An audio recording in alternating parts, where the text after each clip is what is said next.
Hey beautiful family, before I start, let me send abundance of love from myself to whoever you are. I've been really basking in presence the last days and watching amazing events synchronize and manifest around us. And it would seem now that we are set to build what, from our research, to our best of our knowledge, will be Africa's largest dog rescue shelter, which is pretty special. And this was made possible by staying in presence, not only myself but another person on the other side of the world, and the amazing work from some guys with an NFT group called the Doge Pound, for those of you who are into NFT and crypto. And so this is amazing for us, it's phenomenal news. But I'm not going to, this deserves a video of its own, and it will get one. I have some other videos with updates. I'm going to Tanzania soon to start construction of the new village, and I want to start showing you the ways that these things manifest as well and who is helping us. But right now I want to talk about this power of building from presence. You know, I am under this strong experience now and knowing. And I move into these states of consciousness from this where I can't even attach to my name. I really move to a state of consciousness where I just feel like a human body, and it's moved by spirit, and that can't be described. There's no identity within there other than a human body being driven by spirit, and there's no way to describe it. A child of God, you know, it's how do you describe this experience of being so free in your mind, this pool of stillness, no thought for past, future, nothing, no desires, just stillness, and this energy, this unconditionally loving energy reverberating and driving through you and driving your body and lining you up with language that is not linear and vocal and verbal, but is done in synchronicity and events here and now. Because when you are there, your whole brain is now free of a mental identity in that state of consciousness. It has no desires, prejudices, and so your brain, in all its capacity, can just be here in the moment, and that alters the moment. The moment changes. The present moment becomes mystical and magical, and it integrates with you in ways that you can't even imagine and remember. I'm sitting under a chestnut tree, I hope. Please, forest, do not hit me on the head with a chestnut. It won't, I'm sure. In the moment, you are so there that the forest does speak to you. You feel it. You know, I can look at a tree and I begin to understand language, how there's a sound related to the consciousness of the tree, and the sound will want to come out of you, and it's not tree, it's where language would have begun. And it's in that stillness you begin to understand these things, and spirit driving this human body is how it feels. I can't identify as anything other than spirit coming through here now, driving the human body. And so this now then responds to that and interacts with you in ways you can't imagine. And so from there, you have to see that this is thy will be done. As Jesus Christ said, you know, there's no religion in presence. Religion points you to it. But the end goal, to be born again, you should not hold a religious identity at that point. You should be free here now as a human body who can't even identify as a religious entity. You can't identify as a personal identity in any way, spiritual, religious, scientific. You just are a vessel who is aware it does not have the intelligence to understand, and so it surrenders to a higher power and lets that higher power drive it without its intellect grabbing and trying to define. Its intellect is there only for that higher power to work through the human body and solve the problems of the moment that comes to it based upon the service that drive has for it. And Jesus said it in the Lord's Prayer, thy will be done on earth as it is in heaven.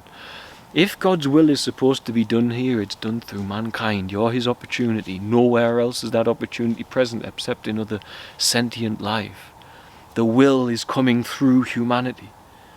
Now, if you take an analogy, if you take a robot, and you put a human cyborg is sitting here, and it's got a brain full of computer programs and processors and chips and memory, and you plug a plug into the back of it, and you say, through this wire now, I will send the computer program of the will of spirit. The will of unconditional love will go into this robot, the will of God. And you send it in, and inside the robot already has other programs, a personal identity, spiritual, religious. Those programs will interfere with God's will.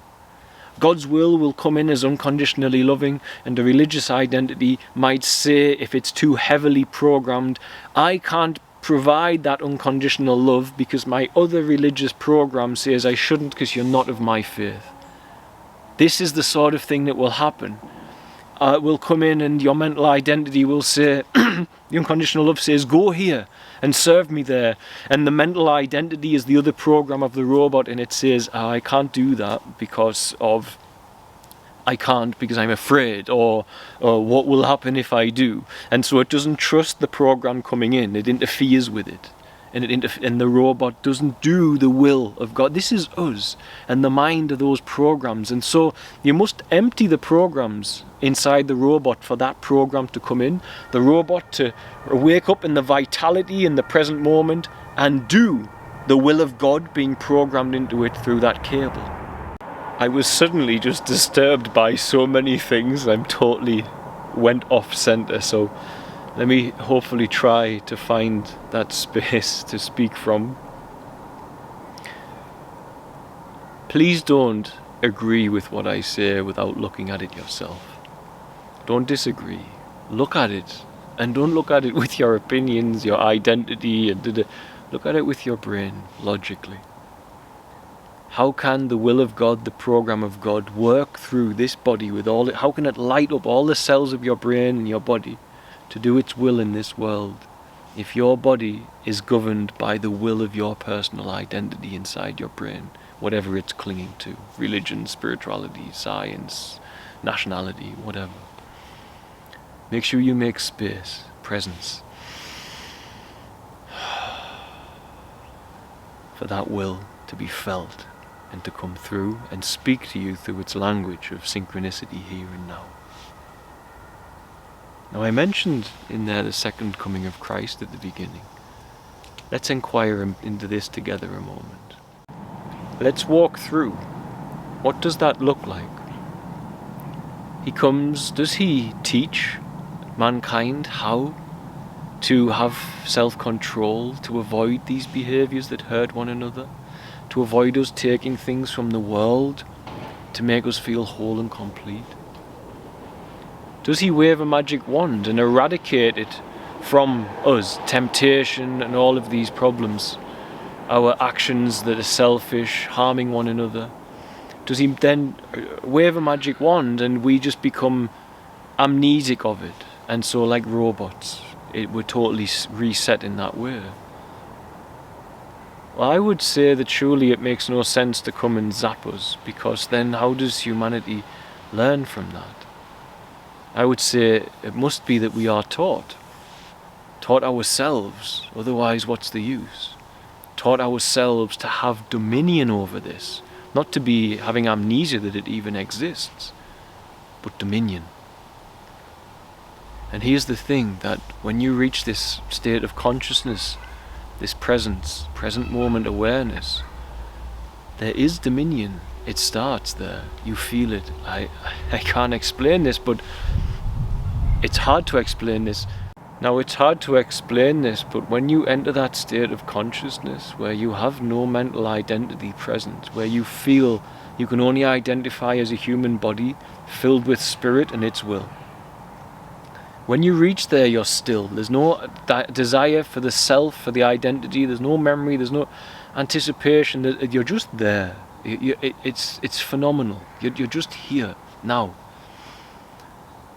And what happens is it creates a space inside you, a slowness, a distance between you and the world. And that distance is almost immovable. And as your mind says to you, let me do this, you witness it, you see it, and you say to your mind very slowly and lovingly, no, I know that trap. Or you say, is that really loving? Or you see the journey, if I do that now, who will it hurt? You see it because there's space in you to see it.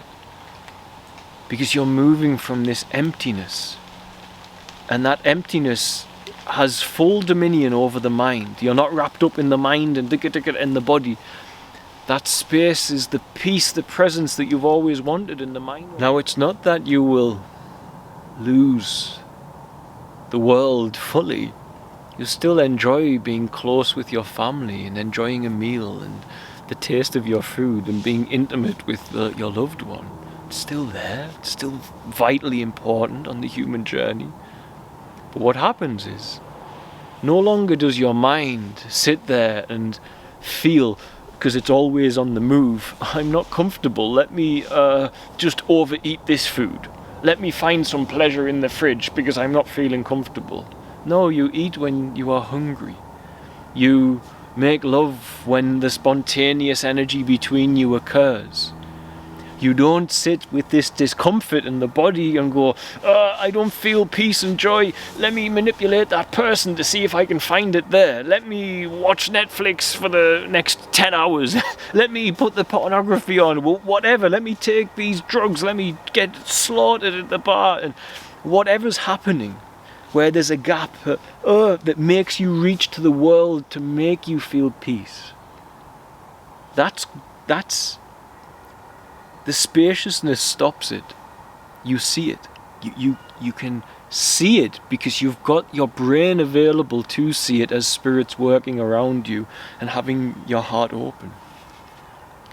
Whereas when the brain's full of mind, there's no space for that. The brain cells are all used up with identity and opinion and prejudice and desire.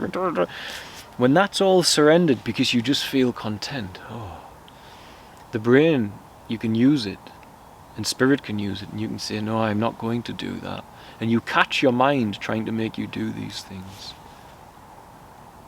And so I would say waiting for the second coming is such a bad idea. Because I believe the second coming is now. And it takes a little bit of effort and a little bit of change. But this is exciting. Because that means right now we can do this together. We can move to presence. We can create the spaciousness inside us. We can deprogram our bodies from being enslaved to the consumerism, enslaved to the junk food, enslaved to the entertainment industry, and we can settle it down from all that stimulus. And then we can find that inner peace from within. And then when we find the spaciousness of that inner peace from within, we will stop reaching out and doing unconscious actions that hurt one another. We will stop trying to fill the void that the absent inner peace creates with power, with war, with the dark end of the spectrum, with manipulation and sexual abuse, etc. We will stop, and we will stop grabbing at the world and one another to fulfill that void. The temptations will be gone, because the space inside you, the peace of spirit inside you, the second coming of Christ within you, will stop you. It will pause and say, don't do that. This is not your greatest good. Come back to me and let me fill you further with this joy.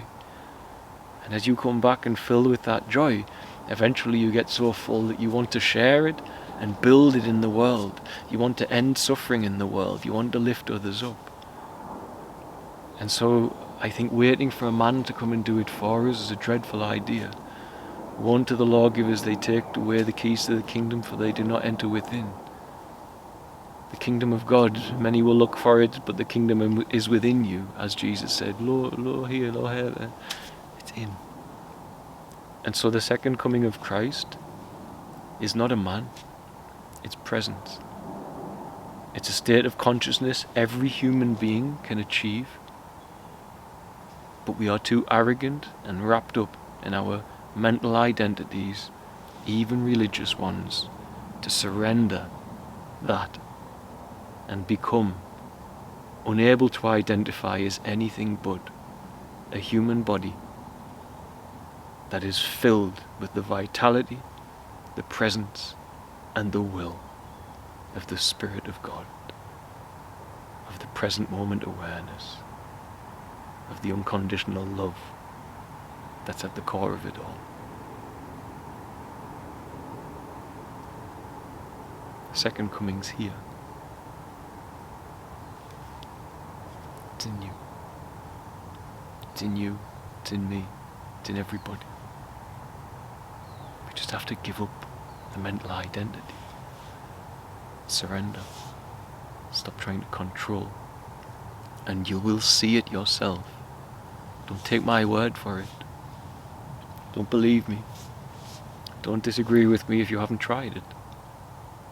Do the work. Take no thought, as Christ asked. And see. You'll see that presence comes through, and it creates such space inside you that the temptations of the world you become fully conscious of, and you see them coming in slow motion. Whereas before, no, slow motion it comes, and in slow motion you meet it with joy and a smile and say, not now, thank you. I don't need you. I remember where you led me before. Not now, thank you. I can see in this slow motion that it's going to hurt somebody, and that will take away my peace of heart that I carry with me today in this moment. Don't take my word for it. Look at it yourself with your brain, not your emotions or your identity. Look at it. Feel into it. Find it yourself. I promise it's there. It's right there. And if you still think it's a man that's going to come, so be it. But what's he going to do? He's going to teach you how to get to that point where temptation is coming at you in slow motion so you can say no to it. So why not get a head start and prepare? Because some of us are telling you, you can do it. God bless, guys.